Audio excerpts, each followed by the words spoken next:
안녕하십니까. UL 비뇨의학과 양승우 원장입니다. 오늘은 88세 어르신이 쓰는 리중 일기라는 내용을 소개해 드리려고 합니다. 이 어르신은 2022년 겨울에 저희 UL 비뇨의학과 대전점을 처음 방문해 주셨습니다. 그때 방문하셨던 이유는 당시의 연세는 86세셨고요. 2022년 겨울에 척추 문제, 허리 통증으로 인해서 정형외과 병원에서 척추에 대한 시술을 받으셨어요. 시술적 치료는 잘 됐고 효과가 있었었는데 시술하고 나서 일정 기간 동안 방광에 대한 자극 증상, 방광에 영향을 미치는 증상이 발생을 해서 소변줄을 주입을 하게 됐습니다. 다행히 소변줄을 일주일 정도 삽입을 해놓고 방광을 쉬게 하는 기간 동안에 전립선에 대한 약물 투여를 하였고 일주일 만에 다시 소변줄을 제거하였을 때는 자가면유를 다시 하는 상태가 되셨습니다. 하지만 기저질환으로 당뇨가 있는 상태셨고요. 이로 인해서 약간의 방광에 기능 저하가 동반되었다고 추측을 하였습니다. 그 이후부터 환자분께서는 저희 UL비뇨의학과를 다니시면서 대표적인 전립선 비대증의 1차적 치료 약물인 알파블로커, 그 중에서 독사조신 4mg을 투여하시면서 경과를 관찰하고 있으셨죠. 3개월마다 저희 병원에 오시면서 지금은 배뇨가 어떻고 잔뇨는 어떻고 야간뇨는 2, 3회 정도, 하지만 환자분이 조금 불편해하시는 것은 자가변뇨는 물론 가능한 상태셨죠. 소변을 보고 나서 남는 느낌이 조금 있다. 조금 소변이 약하게 나와서 시간이 오래 걸린다. 이 정도 배뇨 양상을 저희한테 호소하고 계셨었고요. 그래서 2023년 6월에 요석 검사를 진행을 하게 됐었고요. 그 당시의 요석 검사를 보여드리면서 말씀을 좀 드려보겠습니다. 지금 보시는 이 그래프가 2023년 6월 당시에 이 어르신의 나이는 87세셨죠. 6월 달에 측정을 한 요속 배뇨 양상에 대한 그래프입니다. 가로축은 시간을 나타내는 거고요. 세로축은 소변의 세기를 나타내는 거라고 보시면 이해가 쉬우실 겁니다. 즉, 소변이 보는 시간 동안에 소변의 요속 세기가 어느 정도 유지가 되면서 소변을 보는 양상을 한눈에 보여줄 수 있는 그래프였고요. 당시에 총 소변 보는 시간은 46초가 걸리셨는데 총 소변 본 양은 183cc였고요. 그리고 이 소변 보는 시간 동안에 가장 센 요속 12.2ml/s였습니다. 소변을 다 보고 나서 잔뇨를 측정한 결과 잔뇨량은 200cc 정도가 되셨습니다. 즉 183cc를 보고 200cc가 남는 양상이었죠. 그러면서 어르신이 하는 말씀은 그냥 소변은 그럭저럭 보는데 시간이 조금 걸리고 잔뇨가 남는 것 같다 라는 말씀이셨고, 현재 상태에서 어르신의 연세도 있고 기저질환인 당뇨병이 있는 상태에서는 그럭저럭 특별하게 많은 문제를 보이지는 않는 것 같아서 가장 적절하고 환자분한테 무리가 가지 않는 선에서 투약할 수 있는 알파블로커 독사조신 4mg 한 알만 드리면서 경과를 계속 지켜보도록 하였습니다. 자, 그리고 2023년 9월에 다시 오셔서 하시는 말씀이 소변 나오는 거는 그럭저럭 괜찮은데 밤에 한 3번 정도 일어나서 소변 봐야 되고 아직도 소변 보면 뭔가 남아있는 느낌은 여전히 불편해, 이렇게 저한테 말씀을 해주셨어요.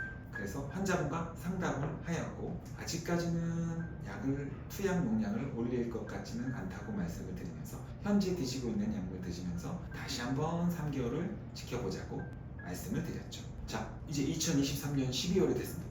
어르신이 저한테 진료실 문을 열고 들어오시면서 바로 하시는 말씀이 요즘에는 다리도 붓는 것 같아, 그러면서 소변도 좀 더 약해졌어, 이런 말씀을 하셨어요. 이날 다시 요석 검사를 진행을 하게 됐고요. 결과는 다음과 같습니다. 82cc 정도밖에 소변을 보지 못했고 잔뇨량을 측정해봤더니 300cc나 남는 거였죠. 즉 82cc를 보고 잔뇨는 300이나 더 조금 보고 더 많이 남는 상태가 되는 거였죠. 그리고 소변 보는 시간은 40초 오래 걸리고 최고 요속이 4.2ml/s로 많이 약해진 결과를 보여주고 있었습니다. 그래서 어르신께 요즘은 계절적으로 약간 추운 계절이 다가오면 전반적으로 배뇨 양상이 조금 약해지는 것도 있을 수 있습니다. 하지만 잔뇨량이 많이 남는 걸로 봐서 제가 약을 한 가지만 더 추가해서 드려보도록 할게요 라고 말씀을 드렸죠. 그리고 전립선 비대증의 1차 치료제인 알파블로커에 더해서 5알파 리덕테이즈 이니비터인 피나스테라이드 5mg을 추가해서 약을 투약하도록 하였습니다. 그리고 다시 3개월이 지나고 경과 관찰을 하도록 말씀을 드렸죠. 자, 이제 2024년 3월이 됐습니다. 살짝 날씨가 풀리려고 하는 3월 중순이었어요. 어르신께서 다시 오시면서 하시는 말씀이 요즘에는 조금 소변이 나아진 것 같아.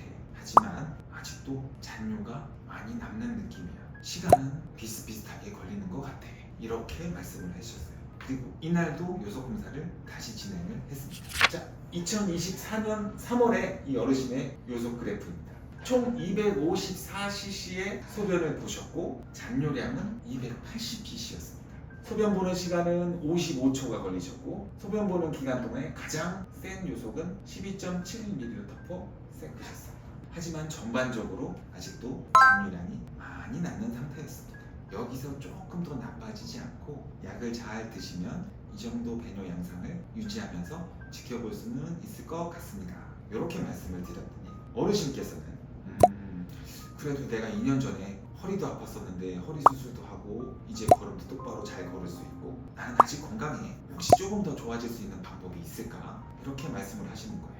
그래서 어르신께 시술적 치료 중에서 리줌이나 유로리프트는 한번 진행을 해볼 만은 합니다. 말씀을 한번 드렸죠. 그랬더니 어르신께서 곰곰이 생각을 해보시면서 나는 아직 건강한데 우리 한번 해볼까? 조금 나아질 수도 있다며 하면서 선뜻 시술적 치료를 하고 싶다는 말씀을 해주셔서 리줌 치료를 결정을 했죠. 그래서 2024년 3월 말에 리줌 시술을 진정 수면 마취만 진행을 하면서 시행을 했습니다.